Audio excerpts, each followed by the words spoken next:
A man called Ken talking on the phone to a friend called Liz about holiday accommodation. First, you have some time to look at questions 1 to 6.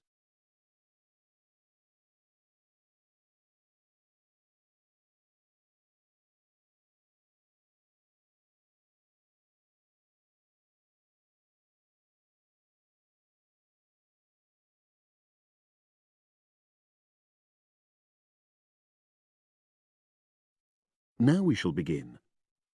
You should answer the questions as you listen because you will not hear the recording a second time. Listen carefully and answer questions 1 to 6.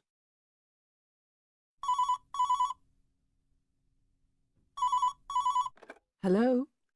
Hi Liz, it's Ken here.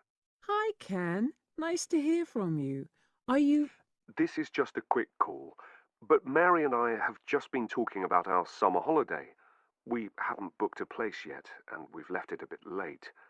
We were just wondering if you know of any holiday rentals in your area. It's so nice there. Well, yes. I can think of 2 or 3 places that are very nice. What dates have you got in mind? The 10th of July to the 22nd of July. Oh, yes. That is quite soon, isn't it? Well, there's a place near here called Moonfleet. Is that MOONFLEET? That's right. It's quite a rural location, and it's next to the owner's house, but it's got fields all around it, so it's very pretty. Sounds okay. Can you tell me a bit more about it? Well, it's an annex to the owner's house, and it's an apartment with 2 bedrooms and an open-plan living area. Well, I like the sound of it. Is there anything we might not like about it? Well, it's quite a distance from the nearest shops, that's all. Okay.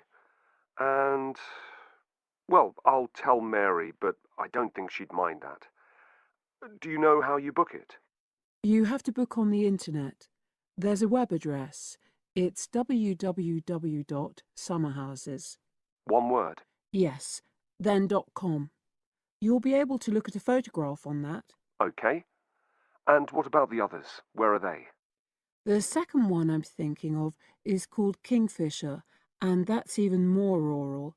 It's a really beautiful location, in fact.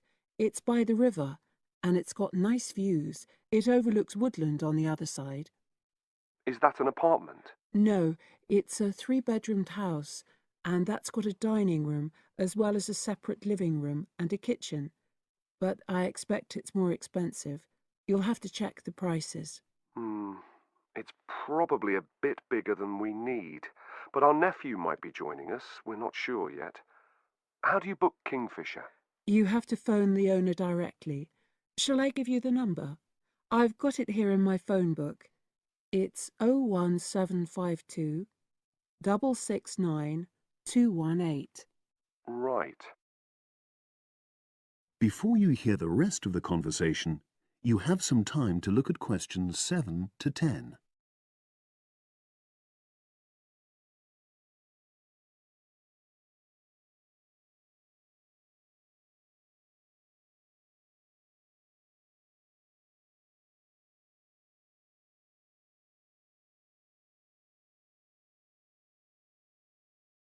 Now listen and answer questions 7 to 10.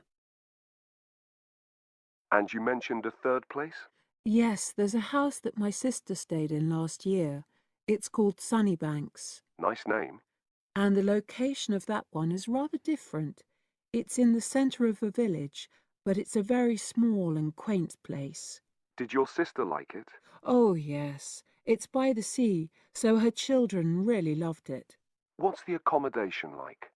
I'm not sure about the number of rooms, because I haven't been in it myself, but I think she said it's quite spacious, and I know it's got its own garden. It's not very big, but it's not shared with anyone else, and it's supposed to be very pretty. Any snags? Problems? The only other thing I can think of is that there's nowhere for parking. The streets are too narrow, so you have to leave your car somewhere else and then walk to the house. It's only about 10 minutes away, but Okay. Well, I don't think it matters personally. How do you book it? There's an agent you have to contact. I don't know his details, but I can ask my sister and let you know tomorrow. Thanks, Liz. That'd be great. I'll talk to Mary and see what she says. Thanks for your help. That's okay, Ken. I'll speak to you again tomorrow. I hope you find what you're looking for. That is the end of part 1. You now have half a minute to check your answers.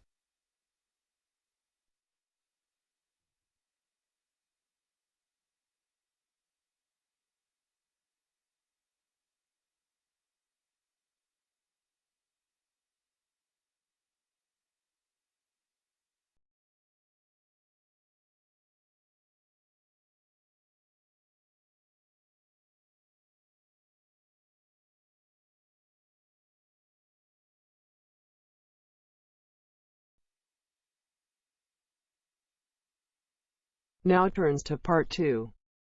Part 2. First, you have some time to look at questions 11 to 17.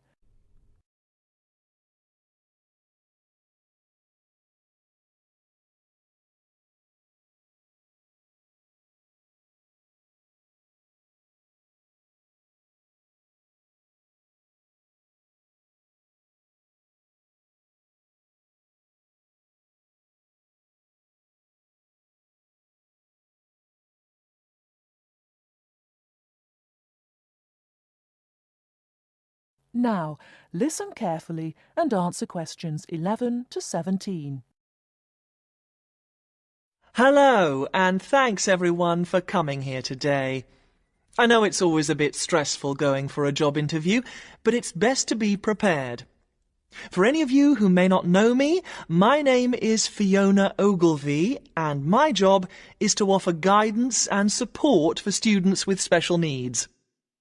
Now, you wouldn't be here today if you weren't interested in finding a job in the holidays. So let's get down to it and see what things you need to be looking out for. Most of you, I hope, will be applying for jobs with the companies that have been recommended by the university. The reason for this is that we here at the university already know these companies and have established good working relationships with them. I've also been to visit all of them and checked out the facilities they have to offer. You really need to make informed choices when you're looking for a job and make sure you know before you even get to the interview stage that your needs will be met. But I know that some of you are applying for jobs independently and have looked at companies outside the university recommended list. So for you, it's best to plan ahead and be aware of what it is you may need while you're working. Things that you need to check when you go for an interview are there enough toilet facilities and are these easily accessible? Also, you want to check that all the public areas inside the building are barrier-free, so you can get direct access to these public spaces whenever you need to. And ask about ramps into the building, so you know how many there are and where they are located. These kinds of things are so much more difficult to sort out when you've started work, as they take time. But ramps are an absolute must, so please make sure you know where they are. Another thing you must make sure of is that the lifts have the correct lowered control panels. Ask if all the lifts have this facility or if it's only certain ones. Now, something I think that is often overlooked is working hours. What you want to make sure of is that you get flexi time. This basically means that your working hours are flexible and you can clock on and clock off in times that suit you. Within reason, of course. Most companies do recognise that it takes much longer for someone in a wheelchair to get on and off buses and trains. Public transport can take that much longer, so you need to be organised and prepared. And for those of you lucky enough to own a car, check how many disability parking spaces are available. Remember that it's your right to have a disabled parking space. These also need to be near enough to a wheelchair accessible entrance or ramp. OK, are there any questions before we move on? Before you hear the rest of the talk, you have some time to look at questions 18 to 20.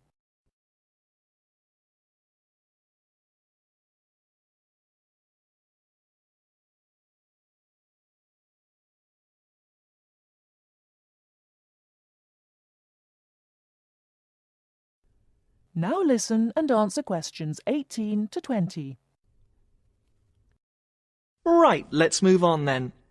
Now I want to talk you through the series of visits to companies which we've got planned for next week. On Monday morning, we will be visiting the Lowland Hotel. They have various summer jobs available, working as a receptionist or conference organiser in their busy conference centre, organising and setting up conferences. You need to be prepared for working in an office environment and spending quite a bit of time talking on the telephone. The bus leaves for the hotel at 9 a.m, so make sure you leave yourself plenty of time to get there. When you arrive at the hotel, please gather in the reception area and wait for someone to take you to your first session, which will be a talk. The talk at the hotel will begin at 10 a.m, and then there will be a short tour of the hotel. There will be a light lunch provided, which is usually salads and sandwiches. The next place we'll be visiting will be on Tuesday afternoon. We'll be going to visit a little local company that makes handmade paper and cards. For those of you studying art, this may be just what you're looking for. We'll be taken on a tour of the company which lasts 3 hours. The tour will start at 3:30 p.m, and after that you'll have a chance to meet some of the staff. Tea and coffee will also be provided. We have no trips planned for Wednesday, but on Thursday morning we'll be going to Tobago Travel Agency. This is a very popular choice amongst our students because you can get student discounts on holidays. We've booked a coach for this, and it'll leave from outside the refectory at 8 a.m. You'll need to bring a packed lunch for this, so please don't forget. There is a little canteen where you can buy hot and cold food, but this is closed on Thursdays. Friday, we'll be having representatives from all the companies visiting us, so you will have a chance to ask any questions, and of course, put your name down on the list if you're interested in working for them over the summer. This event will take place in the main hall next to the library, and it'll run from 10:30 until 4. I really hope you make the most of this excellent opportunity to not only earn yourself some extra money, but also to gain experience of what it's like to work. And if you'd like to find out more, then please ask some of the students who worked last year. They're all wearing green badges and will be happy to speak to you afterwards.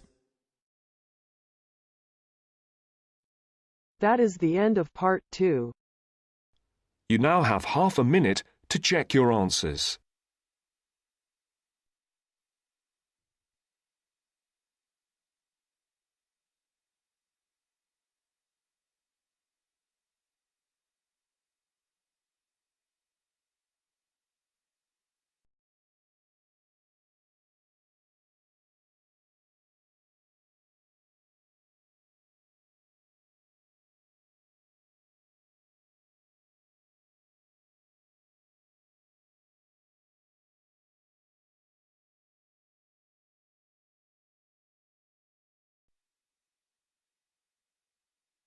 Now turns to part 3. Part 3. The next important development in how history is recorded came with print. First, you have some time to look at questions 21 to 25.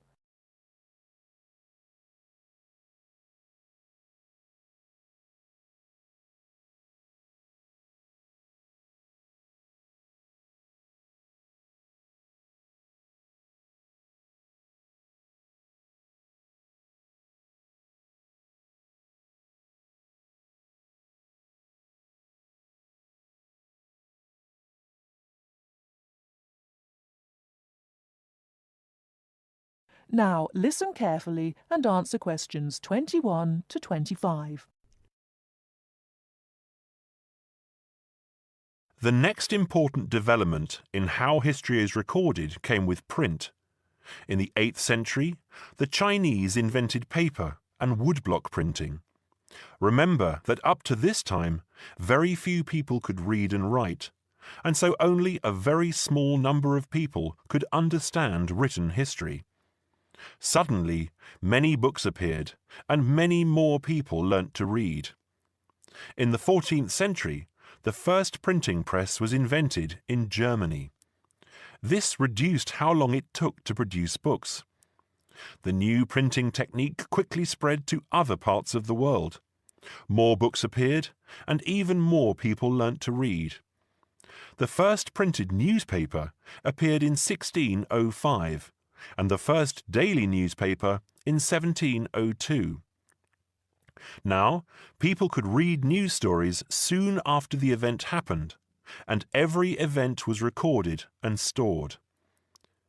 The problem with newspaper history is that newspaper reporters could tell the stories they wanted to tell, and not necessarily the truth. Photography was the next important development. We generally agree that photography was born in 1839. Some of the earliest photographs that the public saw were images of the American Civil War. Before you hear the rest of the talk, you have some time to look at questions 26 to 30.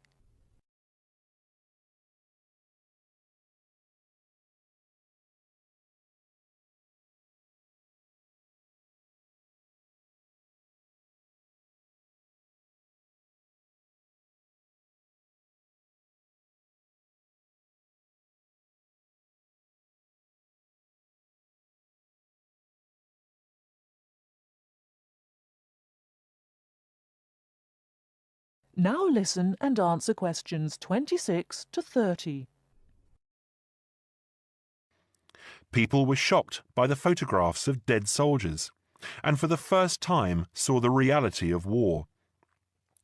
By 1850, photographs appeared regularly in newspapers, and people now expected the truth. At the end of the 19th century came the first motion picture camera. Soon, history was being recorded as moving images. In the 1930s, television brought moving images into people's homes. More and more people saw history as it happened, and more history was recorded. Today, of course, we expect that every event in the world is recorded. Satellite TV and the Internet allow people to watch any event, anywhere in the world, as it happens. It doesn't matter if the TV cameras are not there. People carry around mobile phones and can record any incident and then share it online. Families have their own video cameras and record their own history. Children now grow up watching their parents and grandparents on film. I'm sure you'll agree that the transition from storytelling to what we have today has been dramatic, and I hope that... That is the end of part 3. You now have half a minute to check your answers.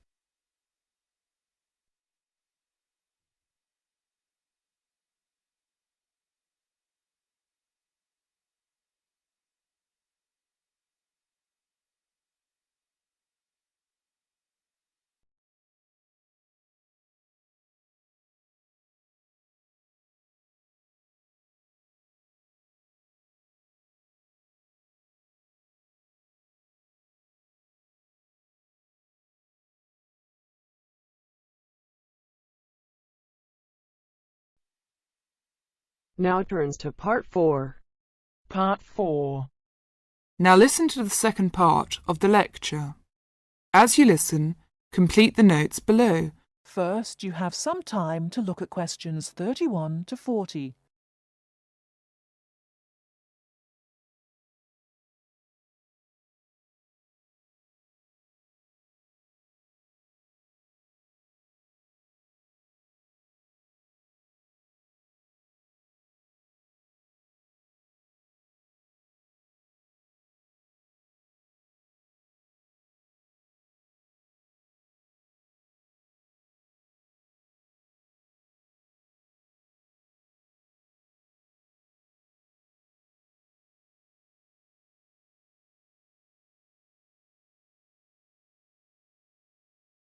Now listen carefully and answer questions 31 to 40. Now let's turn to shopping, which may interest you more. In general, shops open at 9 o'clock in the morning and close at 5:30 in the afternoon. In country towns and quieter suburbs, smaller shops close for an hour at lunchtime, and once a week there tends to be an early closing day when most shops shut during the afternoon. Many cities have a late night once a week when shops stay open until approximately 8 o'clock in the evening.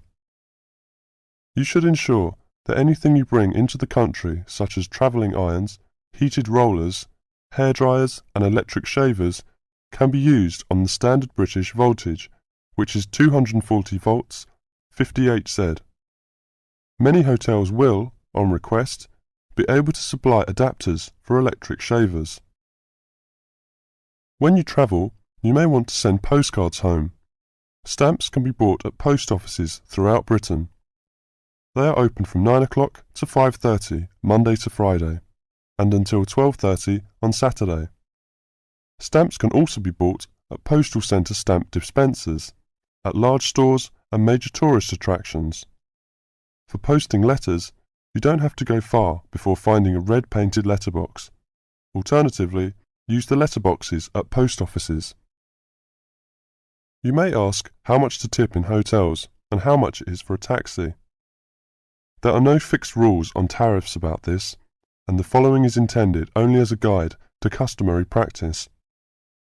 Most hotel bills include a service charge, usually 10 to 12%, but in some larger hotels 15%. Where a service charge is not included, it is customary to divide 10 to 15% of the bill among the staff who have given good service. In restaurants, if a service charge is not included in the bill, then 10 to 15% is usually left for the waiter. For porters, we usually give 30p to 50p per suitcase. For taxis, 10 to 15% of the fare. Hairdressers, £2 according to how much work they have done, plus 50p to the assistant who washed your hair. If you drive in Britain, you should remember to drive on the left and overtake on the right. The wearing of seatbelts is compulsory for the driver and front seat passengers. Now let's talk about full details of Britain's road regulations. A copy of the Highway Code can be obtained from offices of the Automobile Association, AA, or Royal Automobile Club, RAC, at most ports of entry. These two motoring organisations can also provide plenty of helpful information to all motorists. Contact AA. Telephone is 01 854 7373, 24-hour service. RAC telephone is 0304 204 256, 24-hour service. For something more serious, telephone operators will give you the telephone number and address of a local doctor's surgery. Alternatively, you can go to the casualty department of any general hospital or, in the case of severe emergency, dial 999. 999 is free.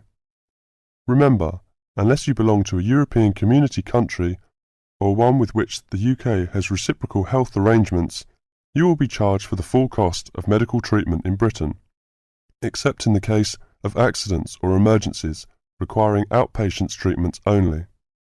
It would therefore be wise to take out full medical insurance before leaving home. That is the end of part 4. You now have half a minute to check your answers.